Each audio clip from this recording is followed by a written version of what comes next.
बोझ। कविता अपने माता पिता की बहुत लाडली थी। 3 बड़े भाइयों की बहन थी। कोई भी चीज मांगने पर उसी वक्त सामने हाजिर हो जाती। पूरे घर में रौब था उसका। पूरे परिवार और नौकरों पर राजकुमारी की तरह हुक्म चलाती थी कविता। स्कूल में भी पूरा रौब था उसका। बड़े घर की लाडली जो थी वह। ऐसे ही उसने कॉलेज में दाखिला लिया। उसके ठाठ बाट, बड़ी गाड़ी में आना जाना, हर दिन नया फैशन देखकर हर कोई उससे दोस्ती करना चाहता था। थोड़े ही दिनों में उसके बहुत से दोस्त बन गए। पूरे कॉलेज में उसकी अपनी ही एक पहचान थी। इन दिनों उसके घर एक रिश्ता आया। खानदानी लोग थे और पापा की पुरानी जान पहचान थी उनके साथ। कविता के साथ कोई जबरदस्ती नहीं थी, पर कविता ने फिर भी हाँ कर दी, क्योंकि वह अपने परिवार से बहुत प्यार करती थी। वह जानती थी कि वह लोग उसका अच्छा ही सोचेंगे। लड़के का नाम राज था। राज काफी पढ़ा लिखा और समझदार लड़का था। ससुराल वाले भी बहुत अच्छे थे।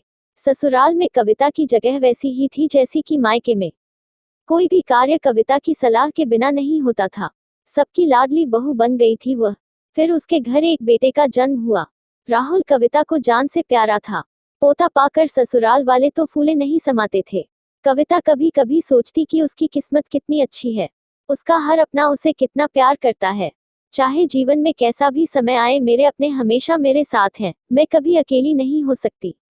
कितनी खुशकिस्मत हूं मैं। पर शायद कविता की खुशियों को उसकी अपनी ही नजर लग गई थी। एक दिन वह मायके जाने की जिद कर बैठी। राज को बहुत काम था, लेकिन वह फिर भी उसे ले गया। रास्ते में उनकी गाड़ी अन्य गाड़ी से टकरा गई। कविता, राज और राहुल बहुत बुरी तरह से जख्मी हो गए। काफी दिनों के इलाज के बाद राज और राहुल तो ठीक हो गए, लेकिन कविता पूरी तरह ठीक ना हो सकी। सर पर चोट लगने के कारण वह अपनी आंखों की रोशनी खो बैठी। अब कविता की किस्मत जैसे उल्टे पांव चलने लगी।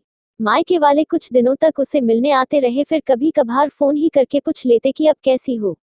धीरे धीरे ये सिलसिला भी कम हो गया। ससुराल वालों की सहानुभूति भी कम होने लगी।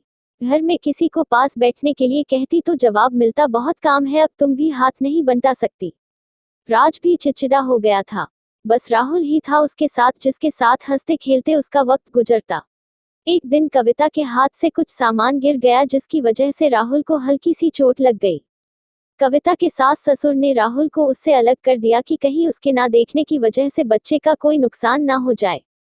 कविता अंदर से टूट चुकी थी। एक दिन उसने सबके सामने मायके जाने की इच्छा रखी तो राज उसे तुरंत मायके छोड़ आया, जैसे कि वह भी यही चाहता था। लेकिन राहुल को उसके साथ नहीं भेजा गया। कविता कभी राहुल से दूर नहीं रही थी, पर अपनी कमी के कारण उसने ज्यादा बहस नहीं की।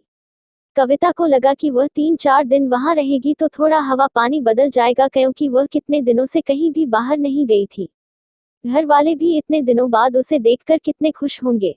कविता के घर पहुंचने पर सब लोग बहुत खुश हुए। खाने में सब कुछ कविता की पसंद का ही बना था। उसने अपने मम्मी पापा और भाई भाभीओं से दिल खोलकर बातें की। उनके छोटे छोटे बच्चे भी बुआ के साथ घुल मिल गए थे। रात को सोने के वक्त जब वह कपड़े बदलने लगी तो उसे पता चला कि उसका बैग तो बहुत भरा हुआ था। वह सब समझ गई। वह बहुत उदास हो गई। कुछ दिनों तक तो सब ठीक रहा, फिर जैसे सब बदलने लगा। सबका व्यवहार बदल रहा था। वह लोग जैसे थक चुके थे उससे।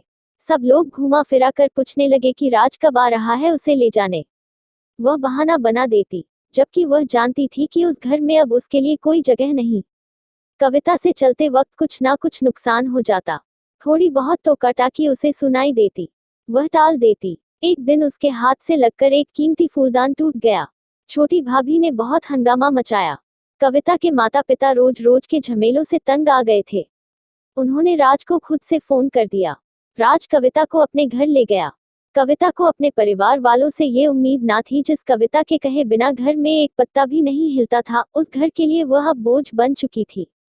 राज के साथ ससुराल आते वक्त वह बहुत खुश थी, क्योंकि वह अपने घर जा रही थी, अपने जिगर के टुकड़े राहुल के पास। परंतु यह खुशी भी कुछ पल की ही थी। सारा बंदोबस्त पहले ही किया हुआ था। कविता को सीधे ऊपर वाले कमरे में पहुंचा दिया गया। राहुल से दूर रहने की सख्त चेतावनी दी गई। एक काम वाली लता को उसकी जिम्मेदारी सौंपी गई, जो उसके खाने पहनने जैसी जरूरतों का ध्यान रखती। कविता ज्यादातर चुप ही रहती। कभी कभी काम वाली लता से थोड़ा बतिया लेती। उसके जरिए राहुल का पता चल जाता। सबकी लाडली बेटी और बहू सबके लिए लाडली से बोझ बन चुकी थी।